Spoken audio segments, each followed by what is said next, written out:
Bienvenidos amigos a un nuevo episodio de este canal donde vamos a comenzar con la lectura en vivo y el análisis del libro Blanco de Ramtha. Como digo siempre, esto va a ser una lectura en vivo donde vamos a ir comentando, vamos a ir haciendo acotaciones, vamos a ir analizando un poco acá el material que tenemos y la información que tenemos. Y bueno, vamos a comenzar. Dice así: cuando amas lo que eres, no hay nada inconquistable ni inalcanzable. Cuando realmente te amás a vos mismo, vivís solamente en la luz de tu propia risa y viajás solamente por el camino de la alegría.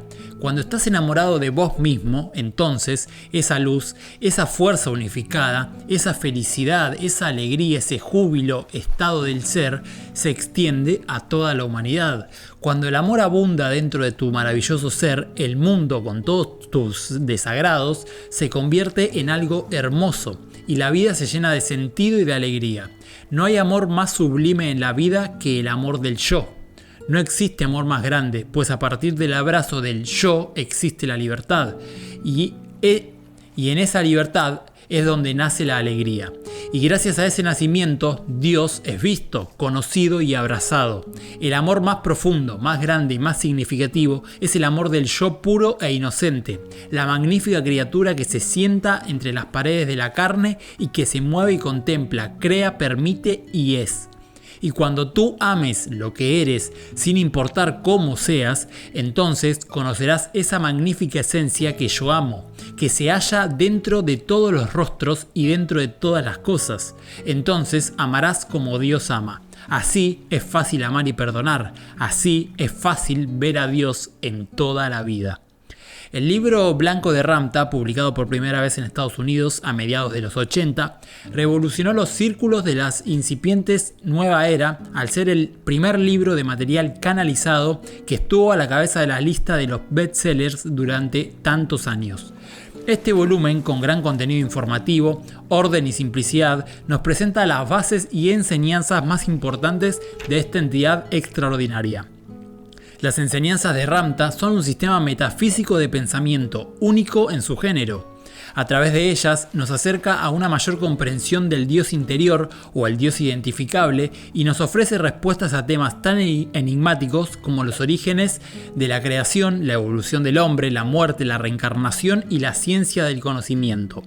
Esta enseñanza no es un precepto religioso, es simplemente conocimiento. Es amor. Yo los amaré hasta que conozcas a Dios y os conviertas en el amor y el gozo del Dios que vive dentro de todos ustedes. Ramtha es una inteligencia extraordinaria de profunda sabiduría y amor. Es canalizado a través de una mujer llamada J.Z. King, que le permite usar su cuerpo para transmitir su mensaje a la humanidad. A través del cuerpo de J.Z. King, Ramtha ha dado cientos de audiencias por todo el mundo desde 1978. Ramtha es una colección de transcripciones extraídas de las grabaciones de estas audiencias.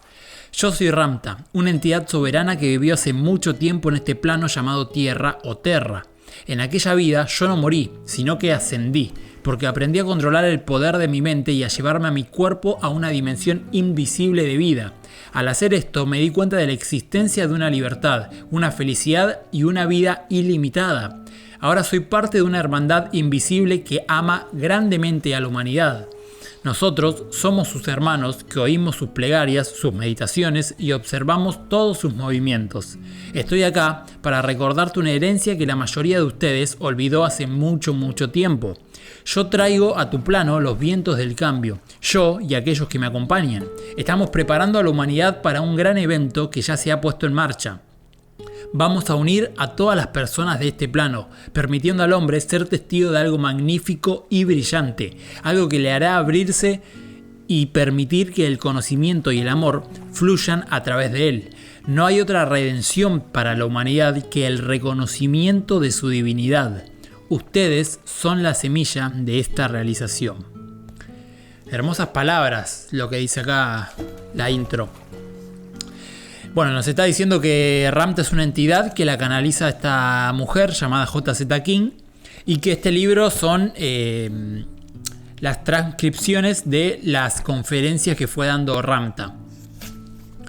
Muy interesante. Vamos a ver qué dice. El libro Blanco de Ramtha, mensaje importante sobre la traducción. Este libro está basado en Ramtha Dialogues, una serie de grabaciones magnetofónicas de discursos y enseñanzas dados por Ramtha. Ramtha ha elegido una mujer americana, J.Z. King, como su único canal para repetir su mensaje. El único idioma que usa para comunicar su mensaje es el inglés. Su estilo de oratoria es único y nada común, por lo que a veces se puede malinterpretar como un lenguaje arcaico o extraño. Él ha explicado que su elección de las palabras, su alteración de las palabras, su construcción de frases y orden de los verbos y los nombres, sus descansos y pausas en medio de las frases son todos intencionales para alcanzar múltiples capas de aceptación e interpretación presentes en una audiencia compuesta por gente de gran diversidad de herencia cultural o clase social. Para conservar la autenticidad del mensaje dado por Ramtha, hemos traducido este libro lo más cercanamente posible a las palabras originales y así permitir al lector que experimente las enseñanzas como si estuviera presente. Si usted encuentra algunas frases que parecen incorrectas o extrañas de acuerdo a las formas lingüistas de su idioma, le aconsejamos que lea esa parte de nuevo tratando de captar el significado que hay detrás de las palabras, en lugar de simplemente criticar la construcción literaria. También le aconsejamos comprar y usar como referencia la obra original en inglés publicada por J.Z. King Publishing, una división de JZK Inc. Para más claridad, nuestros mejores deseos, disfrute su lectura. Perfecto, acá nos da como una introducción de lo que está escrito. Prólogo del autor, esto lo vamos a saltar, donde va las gracias el autor. Y vamos a empezar con el capítulo número 1. Capítulo número 1, introducción. No hay otra redención para la humanidad que el reconocimiento de su divinidad. Ustedes son la semilla de ese entendimiento. Todo lo que pensás, todo lo que entendés, eleva y expande la conciencia en todas partes. Y cuando vivís lo que habéis comprendido, enteramente por el bien de tu propia vida, permitís que otros vean en ustedes un proceso de pensamiento más sublime, una comprensión mayor y una existencia con más sentido que la que ellos ven a su alrededor. Ramtha. Yo soy Ramtha, una entidad soberana que vivió hace mucho tiempo en este plano llamado Tierra o Terra. En aquella vida yo no me morí, sino que ascendí porque aprendí a controlar el poder de mi mente y a llevarme a mi cuerpo a una dimensión invisible. Al hacer esto me di cuenta de la existencia de una libertad, una felicidad y una vida ilimitada. Otros que vivieron acá después de mí también ascendieron. Ahora soy parte de una hermandad invisible que ama inmensamente a la humanidad. Nosotros somos sus hermanos, que oímos sus plegarias, sus meditaciones y observamos el ir y venir de todos sus movimientos. Somos aquellos que vivimos una vez aquí como hombres y experimentamos desesperación, tristeza, alegría y todo lo que ustedes hayan conocido. Pero nosotros aprendimos a dominar y a trascender las limitaciones de la experiencia humana para llegar a un estado de ser más grande. He venido a decirles que son muy importantes y preciosos para nosotros, porque la vida que fluye a través de ustedes y el pensamiento que le llega a cada uno, como quiera que lo contemples, es la inteligencia y fuerza vital que llamás Dios. Interesante, acá está diciendo que el pensamiento que nos llega a cada uno es la inteligencia y fuerza vital a la que llamamos Dios, universo o el nombre que se le quiera poner. El pensamiento. Es esta esencia la que nos conecta a todos, no solo a los que habitan en este plano, sino también a aquellos en universos sin nombre que aún no tenés ojos para observar. Estoy acá para recordarte una herencia que la mayoría de ustedes olvidó hace muchísimo tiempo. He venido a darte una perspectiva más noble desde la cual puedas razonar y entender que ustedes son, en verdad, entidades divinas e inmortales que siempre han sido amadas y apoyadas por la esencia llamada Dios. Estoy acá para ayudarlos a ver que solo ustedes, con su sublime inteligencia, habéis creado cada realidad en tu propia vida. Y con ese mismo poder tenés la opción de crear y experimentar cualquier realidad que desees. Muchos otros vinieron a lo largo de tu historia e intentaron de muchas maneras recordarte tu propia grandeza, tu propio poder y la eternidad de tu propia vida. Nosotros fuimos reyes, conquistadores, esclavos, héroes, Cristo crucificado, maestros, guías, filósofos, cualquier cosa que permitiera la existencia del conocimiento. Y a veces hemos intervenido en sus propios asuntos para evitar que se aniquilaran a ustedes mismos, para que la vida aquí pudiese continuar proveyéndoles de un jardín de juegos para vuestra experiencia y vuestra evolución hacia la felicidad. Pero uno a uno perseguiste a aquellos que intentaron ayudarte. Y si no los perseguiste, le hicieron estatuas y transgiversaron y pervirtieron sus palabras según tu propia conveniencia. En vez de aplicar sus enseñanzas, la mayoría ha acabado adorando a los maestros. Para evitar que me adores, no he venido hasta ustedes en mi propio cuerpo, sino que elegí hablar a través de una entidad que fue mi hija amada cuando viví sobre este plano. Mi hija, que generosamente me permite usar su cuerpo, es lo que se llama un canal puro de la esencia del yo soy. Cuando te hablo a vos, ella no está en su cuerpo, su alma y su espíritu lo abandonaron completamente. Yo traigo a tu planeta los vientos del cambio, yo y aquellos que me acompañan. Estamos preparando a la humanidad para un gran evento que ya se ha puesto en marcha. Vamos a unir a todas las personas de este plano, permitiendo al hombre ser testigo de algo magnífico y brillante, algo que lo hará abrirse y permitir que el conocimiento y el amor fluyan a través de él. ¿Por qué está ocurriendo esto? Porque son amados, más de lo que nunca consideraste que pudiera ser amado. Es hora de que el hombre se dé cuenta de la divinidad e inmortalidad de su ser y deje de arrastrarse por la supervivencia sobre este plano. Está muy cerca el día en el que el gran conocimiento llegará a este plano traído por maravillosas entidades que son sus propios hermanos. En este tiempo los conocimientos científicos florecerán como nunca lo habían hecho antes. Lo que está por llegar se llama la era de Dios. Esta se va a manifestar a través de un cambio deliberado en el tiempo y sus valores. En los años por venir, la enfermedad, el sufrimiento, el odio y la guerra dejarán de existir sobre este plano. No existirá más la muerte ni el envejecimiento del cuerpo, sino la vida continua. A través del entendimiento, del conocimiento y del amor profundo, ocurrirán estas cosas en la vida de cada entidad. No hay otra redención para la humanidad que el reconocimiento de su propia divinidad. Ustedes son la semilla de este entendimiento. Cuando cada uno de ustedes se dé cuenta de su valor y de la eternidad de su vida, te integrarás uno por uno a la conciencia del pensamiento ilimitado, la libertad ilimitada y el amor ilimitado. Todo lo que pensás, todo lo que entendés, eleva y expande la conciencia en todas partes. Y cuando vivís lo que habéis comprendido, internamente por el bien de tu propia vida, permitís que otros vean en ustedes un proceso de pensamiento más sublime, una comprensión mayor y una existencia con más sentido que la que ellos ven a su alrededor. Estos son los tiempos más grandes en toda tu historia escrita. Aunque son tiempos difíciles y desafiantes, ustedes eligieron vivir en esta época por la consumación que les traerá. A todos ustedes se les ha prometido desde tiempos milenarios que verías a Dios en tu propia vida. Sin embargo, vida tras vida, nunca te lo has permitido. En esta vida, la mayoría de ustedes ciertamente lo hará. Verán emerger aquí un reino magnífico y llegar civilizaciones de cuya existencia no tenías ni la más remota idea. Soplará un viento nuevo y el amor, la paz y la alegría agraciarán este bendito lugar, la esmeralda de tu propio universo y la morada de Dios. Contemplá lo que te he dicho. Permití que estas palabras entren en tu propio ser. Cuando lo hagas, con cada pensamiento, con cada sentimiento y en cada momento, volverás a la comprensión de tu propia grandeza, tu propio poder y tu propia gloria. Bueno, hermosa introducción, la verdad, lo que nos está diciendo acá, que Ramta es una entidad que es parte de una hermandad que viene a hacer un cambio en la Tierra, a través de la conciencia, a través del amor, de la expansión y el reconocimiento de tu propia divinidad. Muy interesante, vamos a ver qué trae este libro. Capítulo 2. Yo soy Ramta. Yo soy el Ram, el conquistador. Ahora Ram, el Dios. Yo fui un bárbaro que se convirtió en Dios a través de las cosas más simples y sin embargo las más profundas. Lo que te enseño es lo que yo aprendí. Ramta nos va a contar su historia, a ver quién es esta entidad. Yo soy Ramta, el Ram. En el lenguaje antiguo de mis tiempos significa el Dios. Soy el Ram del pueblo hindú, puesto que fui el primer hombre nacido del vientre de la mujer y de los genitales del hombre que ascendió de este plano.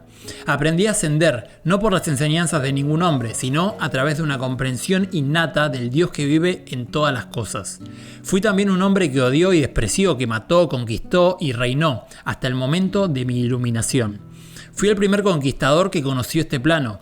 Comencé una marcha que duró 63 años y conquisté 3/4 partes del mundo conocido, pero mi mayor conquista fue la de mí mismo, aceptar mi propia existencia.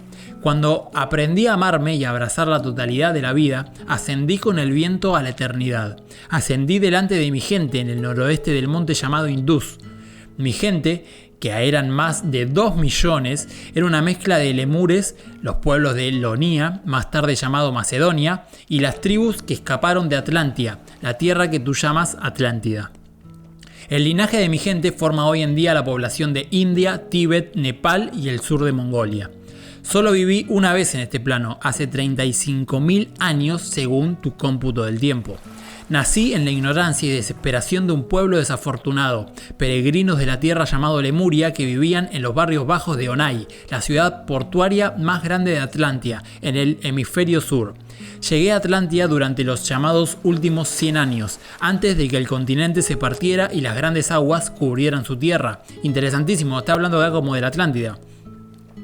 En aquel tiempo, Atlántida era una civilización de gente sumamente intelectual, cuyos dotes para el conocimiento científico eran soberanías. Su ciencia sobrepasaba incluso la que encuentras hoy en día en tu comunidad científica, ya que los atlantes habían comenzado a entender y a utilizar los principios de la luz. Sabían cómo transformar la luz en energía pura mediante lo que vos llamás láser. Incluso tenían naves espaciales que viajaban sobre la luz, una ciencia que obtuvieron gracias a la intercomunicación con entidades de otros sistemas solares. Aunque sus naves eran muy primitivas, eran sin embargo móviles y aerotransportables. Por su gran dedicación a la tecnología, los atlantes adoraban el intelecto, y así la ciencia intelectual se convirtió en su religión. Los lemures eran bastante distintos. Su sistema social se basaba en la comunicación a través del pensamiento. No conocían los avances de la tecnología, pero poseían un gran entendimiento espiritual, pues mis ancestros fueron grandes en su comprensión de los valores invisibles. Ellos adoraban y veneraban aquello que está más allá de la luna y las estrellas. Amaban una esencia que no podía ser identificada, un poder al que le llamaban el Dios desconocido.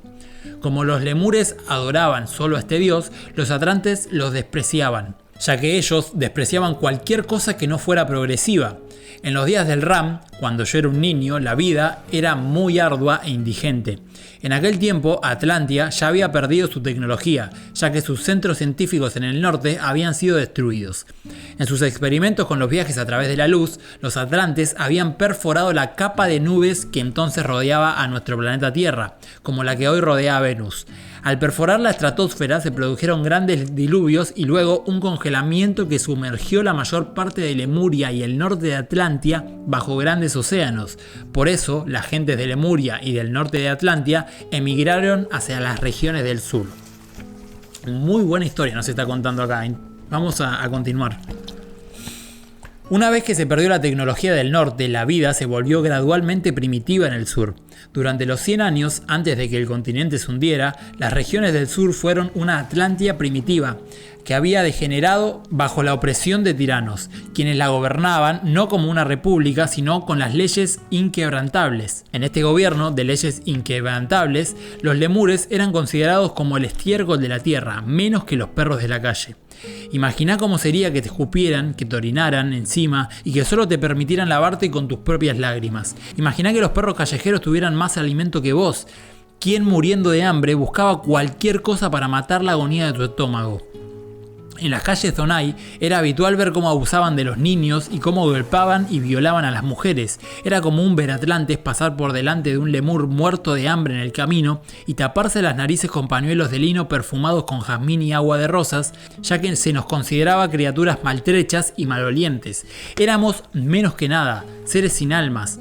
El desprecio del intelecto porque no poseíamos el entendimiento científico de cosas tales como los gases o la luz. Como no teníamos una inclinación intelectual, nos convirtieron en esclavos para trabajar en los campos. Fue en ese momento cuando yo nací sobre este plano. Ese fue mi tiempo.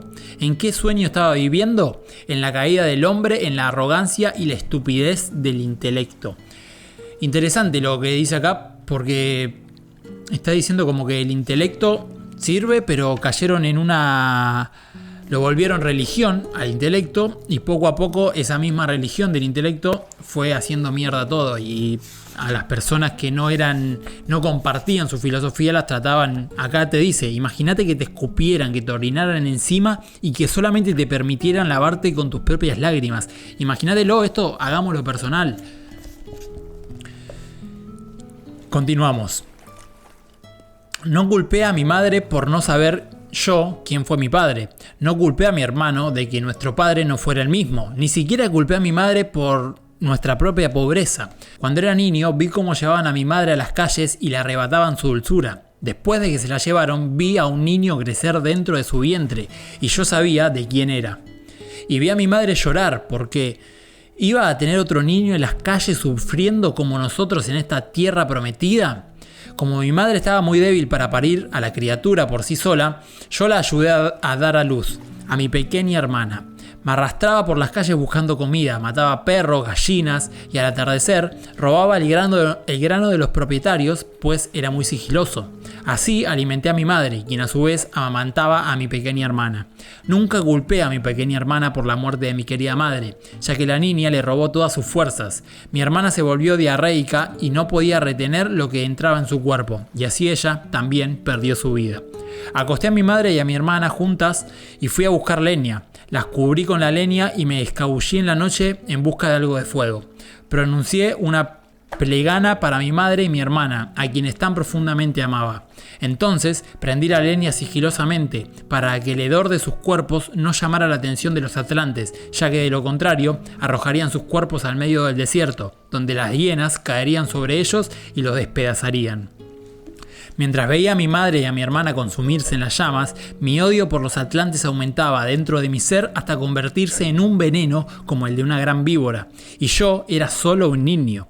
Cuando el hedor y el humo de la hoguera se hubieron esparcido por el valle, pensé en el Dios desconocido de mi gente. No podía entender la injusticia de este gran Dios, o por qué crearía a estos monstruos que odiaban a mi pueblo de esta manera. ¿Qué había hecho mi madre y mi hermana para merecer la muerte miserable que experimentaron? No culpé al Dios desconocido por su incapacidad de amarme. No lo culpé por no amar a mi gente, no lo culpé por la muerte de mi madre y de mi hermana, no lo culpaba, lo odiaba. No me quedaba nadie, ya que mi hermano fue secuestrado por un sátrapa y llevado como esclavo a la tierra que más tarde se llamaría Persia. Allí, este sátrapa abusó de él sexualmente para satisfacer sus deseos. Yo era un muchacho de 14 años con apenas carne en mis huesos y con una gran amargura dentro de mí. Entonces decidí batallar con el Dios desconocido de mis ancestros, lo único por lo cual sentía que valía la pena morir. Me propuse morir, pero con honor, y sentía que morir a manos de un hombre era una manera deshonrosa de perecer. Vi una gran montaña, un lugar misterioso que se veía vislumbrante en el lejano horizonte. Pensé que si había un Dios, viviría allí, por encima de todos nosotros. Así como los que gobernaban nuestra tierra vivían por encima de nosotros. Si yo pudiese llegar hasta allí, pensé, me pondría en contacto con el Dios desconocido y proclamaría mi odio hacia él y su injusticia con la humanidad. Abandoné mi choza, caminé y caminé durante muchos días para alcanzar esta gran montaña, devorando langostas, hormigas y raíces por el camino. Cuando llegué a la montaña, trepé hasta las nubes que ahora cubrían su blanqueada cima, dispuesto a batallar con el Dios desconocido. Lo llamé diciendo, soy un hombre, ¿por qué no tengo la dignidad de uno? Y le exigí que me mostrara su rostro, pero él me ignoró. Caí de rodillas y lloré con todo mi corazón hasta que la blancura congeló mis lágrimas. Cuando alcé la vista, contemplé lo que parecía ser una mujer maravillosa que sostenía una gran espada delante de mí. Ella me habló diciendo, oh Ram, tú que estás destrozado en espíritu, tus plegarias han sido escuchadas. Toma esta espada y conquístate a ti mismo. Y en un abrir y cerrar de ojos desapareció. ¿Conquistarme a mí mismo? Yo no podía volver hacia mí el filo de la espada y cortar mi propia cabeza. Mis manos apenas alcanzaban la empuñadura. Sin embargo, hallé honor en esa gran espada. Dejé de tiritar por el intenso frío y sentí calor. Y cuando volví a mirar el lugar donde había caído mi lágrima, allí había crecido una flor de color y aroma tan dulce que supe que era una flor de la esperanza. Bajé de la montaña con la gran espada en la mano, en un día que quedó grabado en la historia del pueblo hindú como el terrible día del Ram. Un muchacho había ido a la montaña, pero el que regresaba era un hombre. Nunca más fui frágil, ni fueron débiles los movimientos de mi cuerpo. Era un Ram, en todo el sentido de la palabra. Era un hombre joven con una luz terrible a mi alrededor y una espada mucho más grande que yo. A veces pienso que fui muy lento de entendimiento en aquella existencia, pues nunca me di cuenta de por qué la maravillosa espada me parecía tan ligera, y sin embargo era tan grande que ni siquiera 9 manos juntas podían sostener su empuñadura. Gigante, la espada era una cosa inmensa. Volví de las montañas a la ciudad de Onai. En los campos de las afueras de la ciudad vi a una anciana levantarse y proteger su rostro de la luz del sol para contemplar mi llegada. Pronto todos dejaron sus labores, pararon los carros, relincharon las mulas, todo se calmó. Cuando la gente corrió a mirar mi rostro, algo debió persuadirlos, pues cada uno de ellos cogió su humilde herramienta y me siguió hasta la ciudad. Destruimos Onai, porque los atlantes me escupieron en la cara cuando les exigí que abrieran los graneros para alimentar a nuestra gente. Los atlantes estaban tan poco preparados para esto que los vencimos fácilmente, ya que ellos desconocían la batalla. Abrí los graneros para nuestra pobre gente y después quemamos Onai hasta sus últimos cimientos. Nunca más se me pasó por la cabeza el no ser capaz de hacer algo, ya que en aquel momento no me importaba vivir o morir, no me quedaba ya nada por lo que vivir. Cuando acá dice la palabra inglesa ram significa carnero.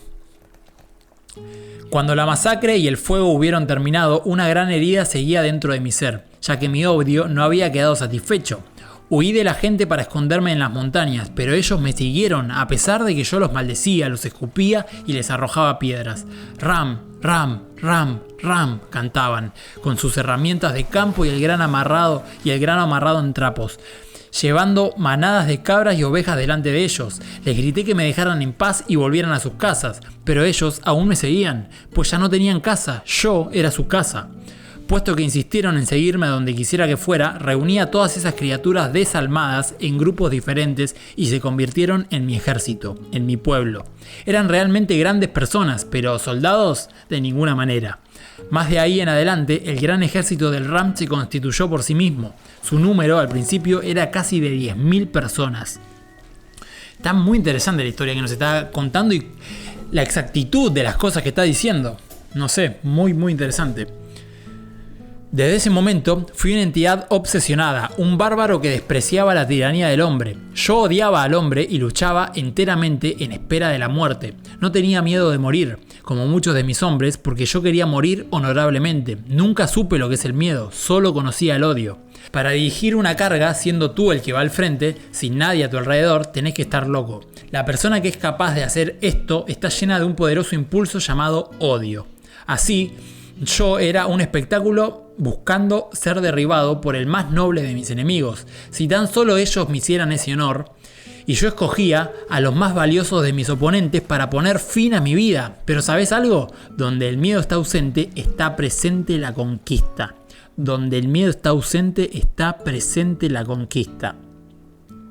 De modo que me convertí en un gran conquistador. Antes de mi tiempo no existían los conquistadores, solo los tiranos. Yo creé la guerra. Fui el primer conquistador que conoció este plano. Hasta entonces no había existido ninguna facción en guerra contra la arrogancia de los atlantes. Ninguna. Yo la creé. En mi furia y hostilidad y mi deseo de ser noble con lo que sentía, me convertí en lo que llamarían una gran entidad. ¿Sabes lo que es un héroe?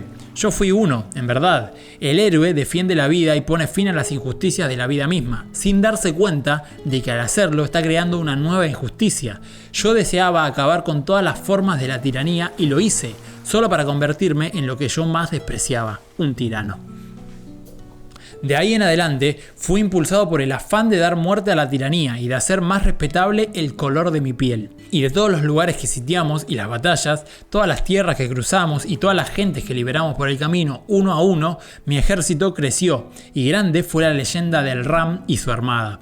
Yo era un imbécil, un bárbaro, un bufón, una entidad ignorante y aclamada por su salvajismo. Y durante los 10 primeros años de mi marcha hice la guerra a inocentes y me abrí paso arrasando e incendiando muchas tierras, hasta que un día fui atravesado por una enorme espada. Si lo hubieran dejado dentro de mí, habría sido mejor, pero la sacaron para asegurarse de que me desangraría hasta la muerte. Vi el río de la vida fluir de mi ser sobre un suelo de mármol blanco como la nieve que parecía perfecto, y vi que aquel río, Escarlata, había encontrado una grieta. Mientras yacía en el frío suelo de mármol, viendo la sangre fluir de mi ser, vino una voz y me habló diciéndome: levántate. Alcé mi cabeza y apoyé las palmas de las manos. Después empecé a flexionar las rodillas, mientras levantaba mi semblante para que mi cabeza estuviera firme y erecta. Levanté mi pie izquierdo y lo estabilicé. Entonces, juntando todas mis fuerzas, puse mi mano sobre mi rodilla, mi puño cubriendo mi herida, y me levanté. Al ponerme en pie, con la sangre brotando de mi boca, fluyendo por mis dedos y bajando hasta mis piernas, mis agresores, que ahora estaban seguros de que yo era inmortal, huyeron. Mis soldados sitiaron la ciudad y la arrasaron. Nunca olvidaré la voz que me hizo levantarme, que me salvó de la muerte. En los años que siguieron, busqué el rostro de aquella voz. Me entregaron a la corte de las mujeres de mi ejército para que me cuidaran. Tuve que soportar las pócimas pestilentes de grasa de buitre que me ponían en el pecho. Tuve que obedecer sus órdenes y ser desvestido ante sus ojos. Ni siquiera podía orinar ni arrojar el excremento de mi ano en privado. Todo lo tenía que hacer delante de ellas. ¡Qué experiencia más humillante!, dice Ramta. He proclamado hasta el día de hoy que aquella grasa de buitre no era para curarme. Era tan espantosa que al respirarla me mantenía vivo. Durante el periodo de mi cura, gran parte de mi odio y mi orgullo sucumbieron ante la necesidad de sobrevivir. Mientras me recuperaba de mi horrorosa herida y no pudiendo hacer otra cosa, empecé a contemplar todo lo que me rodeaba. Un día vi como una anciana se iba de este plano, aferrándose al lino que tejió toscamente para su hijo, quien había perecido hace mucho tiempo atrás. Vi a la mujer irse a la luz del sol del mediodía y la vida se iba de su cuerpo en ahogados golpes de llantos. Mientras miraba a aquella anciana marchitarse en la luz, su boca se abrió en una expresión horrorizada y sus ojos se vidriaron, y la luz ya no les afectaba. Nada se movía, excepto la brisa y su cabello. Pensé en aquella mujer y en su hijo muerto, y pensé en la gran inteligencia de ambos. Después volví a mirar al sol, que nunca padecía. Era el mismo sol que la anciana había visto entrar por una grieta en el techo de su cabaña la primera vez que abrió sus ojos cuando era una bebé, y fue lo último que vio cuando murió. Miré otra vez al sol, y ¿sabes qué? Él era inconsciente de que aquella mujer hubiese muerto. Lo miré mientras enterrábamos a la anciana debajo de un gran álamo junto al río. Mientras el sol se ponía aquella tarde, lo maldije. Lo vi sentarse sobre la repisa de montaña como una gran joya incandescente. Con ojos escarlata, miré las montañas color púrpura y el valle, envueltos en la niebla, y vi los rayos de la luz del sol dorar todas las cosas y hacerlas ilusoriamente hermosas. Vi las nubes, cuya palidez azul recobró vida en tonos escarlata, rosa fuego y rosado. Continué mirando aquella gran luz mientras se retiraba por detrás de montañas que ahora surgían como dientes afilados en el horizonte, hasta que los últimos rayos de su belleza bajaron por detrás de la última montaña. Oí un pájaro nocturno gritar por encima de mí y miré a los cielos para ver la luna pálida reluciendo contra un cielo oscureciendo. Se levantó una brisa y mientras soplaba en mi pelo y secaba mis lágrimas, todo mi ser enfermó. Yo era un gran guerrero, con una espada podía partir a un hombre en dos en un instante. Había degollado, despedazado y descuartizado. Había olido sangre y quemado gente. Pero, ¿por qué hice todo aquello? El sol se ponía con toda su magnificencia, los pájaros cantaban en la noche y la luna salía a pesar de todo. Fue entonces cuando empecé a reflexionar sobre el Dios desconocido. Lo único que realmente quería era entender aquello que parecía tan asombroso, tan misterioso y tan lejano. ¿Y qué era el hombre? ¿Qué era él? ¿Por qué no era más que el sol? ¿Por qué no pudo vivir la anciana? ¿Por qué el hombre, aun siendo la multitud que más abunda en este plano, la fuerza creadora y la fuerza unificadora, era la criatura más vulnerable de la creación? Si el hombre era tan grande como se había dicho mi gente, ¿por qué no era lo suficientemente importante como para que el sol se detuviera en señal de luto por su muerte?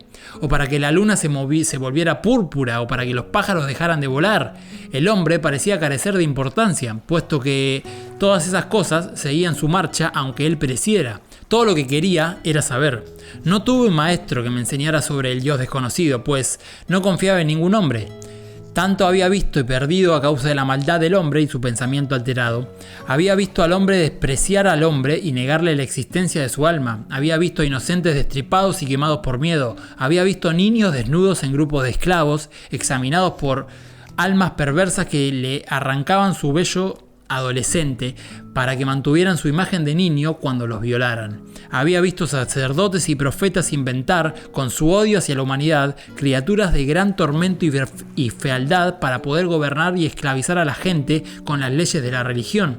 No había ningún hombre viviente a quien pudiera tener como maestro, puesto que todos ellos tenían el pensamiento alterado. Habían tomado aquello que era realmente puro e inocente y lo habían alterado a través de su propio entendimiento limitado. No quería saber nada de un Dios creado por el entendimiento del hombre, porque si el hombre había creado a aquel Dios, este sería falible. Fueron los elementos de la vida los maestros más verdaderos de todos, los que me enseñaron sobre el Dios desconocido. Aprendí de los días, de las noches, y aprendí de la vida tierna e insignificante que abunda incluso en medio de la destrucción y la guerra. Contemplé al sol en su advenimiento glorioso sobre el horizonte, contemplé su marcha por los cielos, que acababa en la esfera oeste y de ahí se iba a dormir.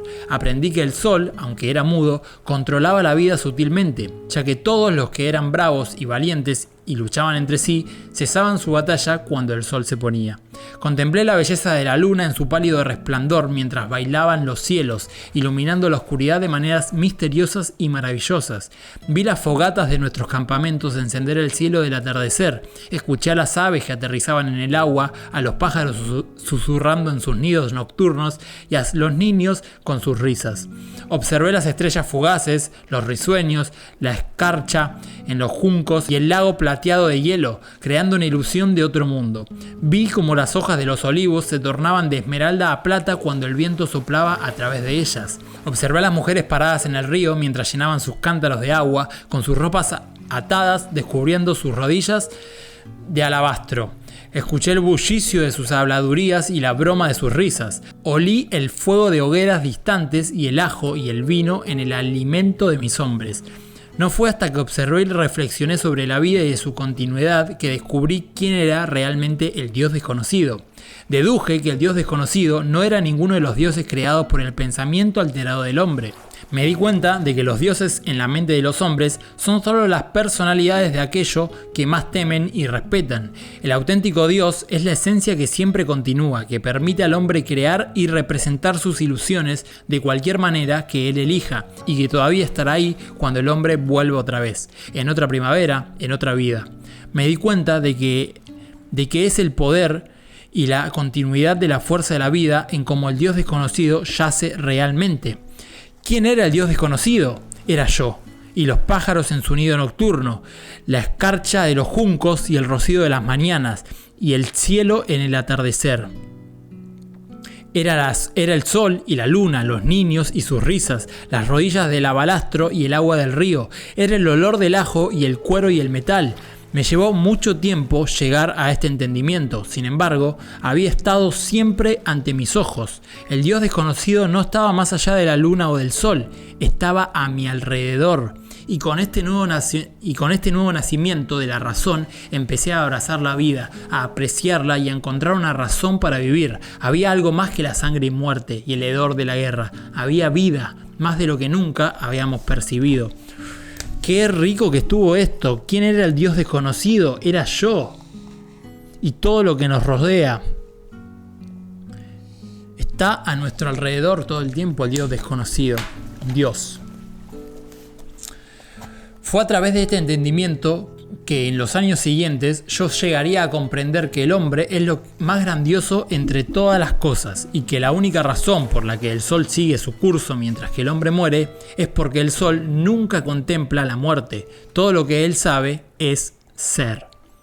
Cuando descubrí por medio de la contemplación quién y qué era el Dios desconocido, no quise marchitarme y morir como lo hizo la anciana.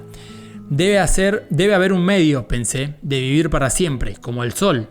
Una vez me repuse de mi terrible herida, poco tenía que hacer sino sentarme en un altiplano y contemplar cómo mi ejército engordaba y se volvía holgazán.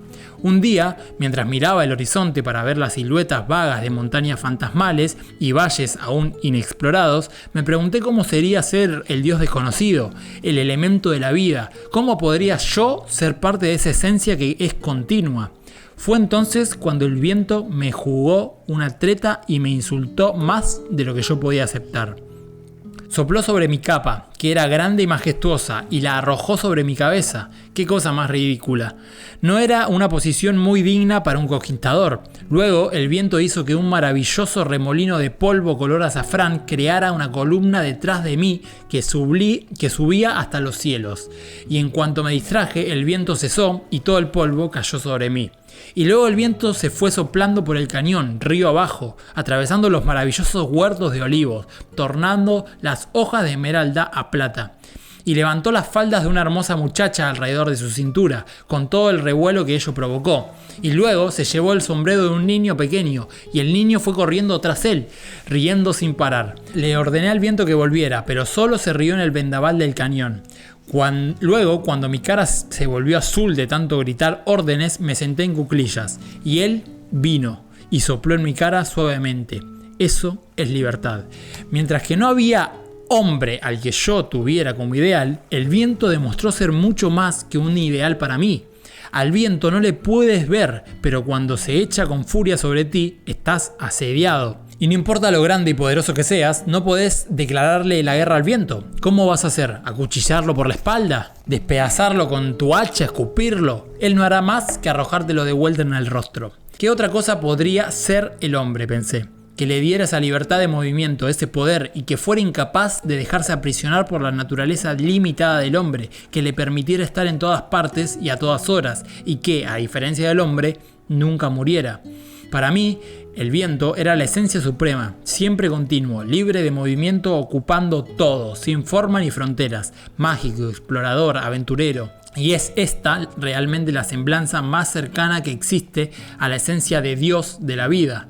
Y el viento nunca juzga al hombre, el viento nunca abandona, y si lo llamas, vendrá hasta donde estés, por amor. Los ideales tendrían que ser así. Así que yo deseaba convertirme en el viento, y lo contemplé durante años y años. Ese era mi ideal, eso es lo que quería ser, eso era a lo que apuntaban en convertirse todos mis pensamientos. Contemplé el viento y me alineé con su naturaleza escurridiza y su ligereza, con sus contornos indefinibles, y al contemplar el viento en la búsqueda de mi realización, en el viento me convertí. El primer acontecimiento no tuvo lugar hasta 6 años después de que me atravesaran con la espada. Cada atardecer iba a sentarme en mi altiplano solitario, miraba fijamente a la luna y su fina palidez, y contemplaba el viento. Y llegó un momento en que, para mi sorpresa, me encontré suspendido en los cielos, y cuando me volví y miré hacia abajo, no sabía quién era. En un instante me di cuenta de que estaba muy lejos de la simple partícula de mi cuerpo, allá abajo, en el antiplano. Cuando miré hacia abajo y me vi por encima de mi cuerpo, sentí miedo por primera vez desde que me atravesaron con la espada. Fue ese miedo lo que me devolvió a mi cuerpo. Abrí mis ojos y sentí un sudor frío y caliente al comprender que había estado en otro lugar, fuera de la prisión de mi cuerpo. Fuera de la prisión de mi cuerpo. Interesantísimo cómo lo define. Estaba en el paraíso porque estaba tan seguro de que me había convertido en el viento. Me arrojé al suelo y alabé a Dios, la fuente, el poder, la causa, el viento. Nunca olvidaré aquel espléndido momento cuando me convertí en la gracia, la belleza y abundante vida del viento. Y llegué a la conclusión de lo que me permitió convertirme en eso fue mi completa determinación de transformarme en mi ideal, manteniendo siempre clara en mi pensamiento la visión de lo que quería ser. La siguiente tarde fui a mi lugar de actividad solitaria, contemplé el viento con gozo exuberante y me convertí en nada. Lo intenté otra vez y otra vez y otra vez. Sabía que mi experiencia no había sido simplemente mi imaginación. Había visto una perspectiva diferente, había estado en el aire como una paloma o como un halcón y había visto mi lamentable yo debajo de mí. No quería nada, no deseaba nada, sino el pensamiento de convertirme en esa libertad, pero sin importar en cuán desesperante sea la lucha, ni cuánto sudor saliera de mi cuerpo, ni cuántas maldiciones siguieron, no fui a ninguna parte. Me quedé, y mucho más pesado que antes, porque era más consciente de lo mucho que pesaba, pero nunca perdí mi ideal, ni olvidé la sensación de aquel momento cuando por primera vez miré por encima de mi cuerpo insignificante. Pasó mucho tiempo antes de convertirme en el viento de nuevo. 2 años desde la primera vez, según tu propio cómputo del tiempo. Esta vez sucedió no tras contemplar el viento, sino a través de un sueño apacible. Había alabado a la fuente, al sol, a la vida, al polvo, a la luna, a las estrellas, al dulce aroma de jazmín. Alabé a todos y antes de cerrar mis párpados, estaba en los cielos. Otra vez, era el viento. Una vez hube perfeccionado la capacidad de abandonar mi cuerpo, me llevó mucho tiempo aprender cómo desplazarme a otros lugares. Sucedió un día que uno de mis hombres se hallaba en una situación muy peligrosa. Se había caído del caballo, pero su pie seguía metido en el estribo. En el momento que puse mi pensamiento en él, estaba con él y liberé su talón. Estuve con él y le deseé que se repusiera, pero él pensó que yo era un sueño. Durante muchos años viajé con el pensamiento a otros reinos y vi otras entidades. Visité civilizaciones en el nacimiento de su futuro y vidas nunca visitadas. Aprendí a viajar en un instante porque descubrí que donde está el pensamiento está la entidad. Donde está el pensamiento está la entidad. Y interesante lo que dice acá, donde está el pensamiento está la entidad. Y no el cuerpo, sino la entidad, tu ser.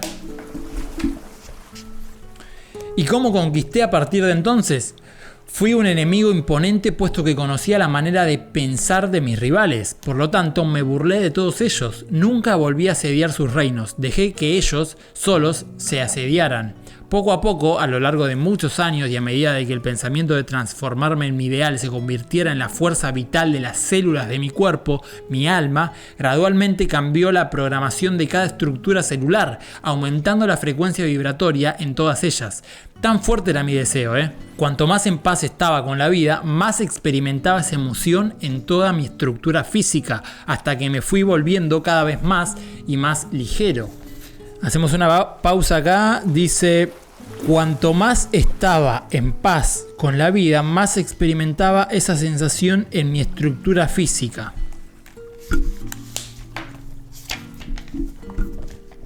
La gente que me miraba y decía: mirá, ahí hay una luz alrededor del maestro.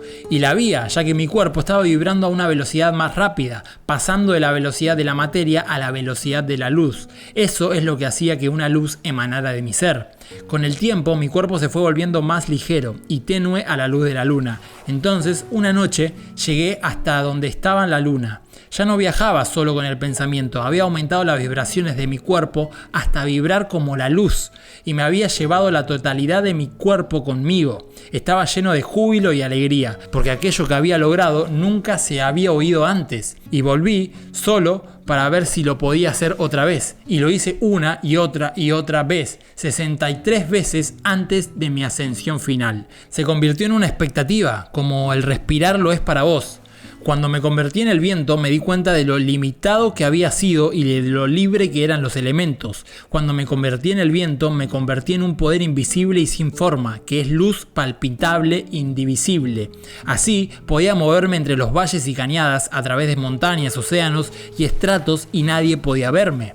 Y como el viento tenía el poder de tornar en plata las hojas esmeralda, de mover árboles inamovibles, de penetrar en los pulmones de un bebé o en la boca de un amante y regresar a las nubes y empujarlas. Cuando me convertí en el viento me convertí en la cúspide de un poder en movimiento que nunca puede ser domado, un movimiento salvaje que es libre, libre de peso, libre de medida, libre de tiempo. Cuando me convertí en el viento me di cuenta de lo pequeño e impotente que es el hombre en su ignorancia de sí mismo y de lo grande que se vuelve cuando se extiende hacia el conocimiento. Aprendí que cualquier cosa que el hombre contemple lo suficiente, meramente por deseo, en ello se convertirá. Cualquier cosa que el hombre contemple meramente por deseo, en ello se convertirá. Cualquier cosa que el hombre contemple lo suficiente meramente por deseo, en ello se convertirá.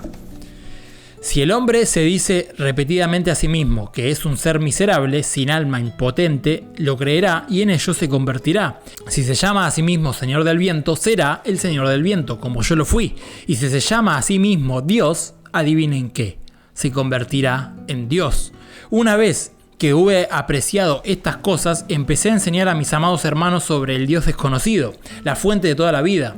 Llegó un día, cuando yo era ya un anciano, en que todo lo que siempre me había propuesto realizar dentro de mi ser había sido realizado. Emprendí una marcha sobre el río Indo y allí, en la ladera del monte llamado Indus, estuve en comunión con mi gente durante 120 días. Les insistí para que supieran que lo que yo había entendido era verdad, que la fuente de su camino hacia la divinidad no venía a través de mí ni de ningún otro hombre, sino del Dios que nos había creado a todos, para que lo creyeran, y para su sorpresa me elevé delicadamente por encima de todos ellos. Las mujeres gritaron y se horrorizaron, los soldados arrojaron sus enormes espadas asombrados.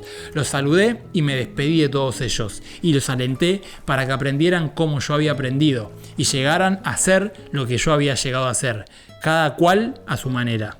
Aprendiendo a comprender los elementos de la vida, a lo que yo encontraba más fuertes e inteligentes que el hombre y que vivían en coexistencia pacífica al lado del hombre y a pesar de él, descubrí al Dios desconocido. Si le preguntas a un hombre cuál debe ser mi aspecto, en qué debo creer, cómo debo vivir, si haces eso, morirás. Eso es una gran verdad. Ve y preguntale al viento, dame el conocimiento, viento, ábreme y permíteme ser, viento, y él te transformará de verde oliva a plata, y te llevará por todos los recovecos de los cañones, riendo contigo descaradamente libre. Yo fui muy afortunado al aprender de los elementos de la vida. El sol nunca me maldijo, ni la luna me dijo que yo debía ser una determinada manera, y los elementos nunca me reflejaron el fracaso. La escarcha y el rocío, el olor de la hierba, el ir y venir de los insectos, el grito del pájaro nocturno, son todas cosas infalibles cuya esencia es simple. Y lo maravilloso de ello es que en su simplicidad y constancia nunca pidieron nada de mí. El sol nunca me miró y dijo, Ramta, debes adorarme para conocerme. La luna nunca me dijo, Ramta, despierta, es hora de que admires mi belleza. Ellos estaban ahí, en cualquier momento en que yo alzara la vista para contemplarlos. Aprendí de algo que es constante, que no juzga y que es fácilmente inteligible, si el hombre pone su mente en ello. Por eso yo no estuve en manos de pensamientos alterados del hombre con su hipocresía, creencias supersticiosas, dogmas y los dioses de muchas caras que debes tratar de apaciguar. Por eso fue fácil para mí aprender en una sola existencia sobre este plano, lo que la mayoría de la gente aún tiene que entender, porque ellos buscan a Dios en el entendimiento de otros hombres. Buscan a Dios en las leyes del gobierno, en las leyes de la iglesia, en una historia de la que aún les queda cuestionarse quién la escribió y por qué la escribió. El hombre ha basado sus creencias, su entendimiento, sus procesos de pensamiento, su vida misma en algo que vida tras vida ha demostrado ser un fracaso. Y todavía el hombre, tropezando con su pensamiento alterado, prisionero de su arrogancia, continúa con esa hipocresía inquebrantable que solo conduce a la muerte. Después de ascender fue cuando supe todo lo que tenía que saber, porque salí de la densidad de la carne y entré a la fluidez del pensamiento. Y al hacer esto ya nada me inhibía. Supe entonces que el hombre era verdaderamente, en su esencia, Dios. Antes de ascender no sabía que existiera algo semejante al alma. Tampoco entendía los pensamientos de ascensión del cuerpo. Solo sabía que estaba en paz con todo lo que había hecho y con la vida misma. Ya no era un bárbaro ignorante, ansioso de batalla. Ya no me sentía rendido y fatigado. Abracé la vida y las maravillas que veía en los cielos, día tras día, noche tras noche. Esa fue mi vida. Aprendí a amarme a mí mismo cuando me comparé con algo grande y majestuoso. Mi vida se completó cuando tomé mi conocimiento y lo enfoqué sobre mí mismo. Fue entonces cuando la paz llegó, cuando comencé a saber más. Fue entonces cuando fui uno con el Dios desconocido. No fue en el viento en lo que me convertí, sino en el ideal que el viento representaba para mí. Vamos a releer esto, interesantísimo, porque lo que dice acá, no se convirtió en el viento, no fue en el viento en lo que me convertí, sino en el ideal de lo que el viento representaba para mí. Nos transformamos en ideas, porque Dios es pensamiento. Ahora soy su Señor, porque me transformé en el principio invisible que es libre, omnipresente y uno con toda la vida. Fue al convertirme en este principio cuando entendí al Dios desconocido, todo lo que Él es y todo lo que no es, porque eso es lo que yo quería entender. Encontré dentro de mí las respuestas que me permitieron expandirme hacia un conocimiento mayor. Yo fui Ram, el conquistador. Ahora soy Ram, el Dios. Fui un bárbaro que se convirtió en Dios a través de las cosas más simples y sin embargo las más profundas. Lo que yo te enseño es lo que yo aprendí. Y acá termina el capítulo número 2. Muy interesante lo que dice acá. Creo que tiene mucha data este libro. Y nada, lo vamos a dejar por acá. Ya llevamos una horita. Y vamos a continuar en el próximo capítulo en el próximo episodio con el capítulo 3. Y vamos a grabar el capítulo 4 también seguro. Así que nada, amigos, espero que lo hayan disfrutado. Espero que les haya gustado y creo que este libro va a tener mucha data, muy interesante para analizar. Así que nos vemos en el próximo episodio. Muchas gracias por estar del otro lado y que Dios te bendiga. Hasta luego.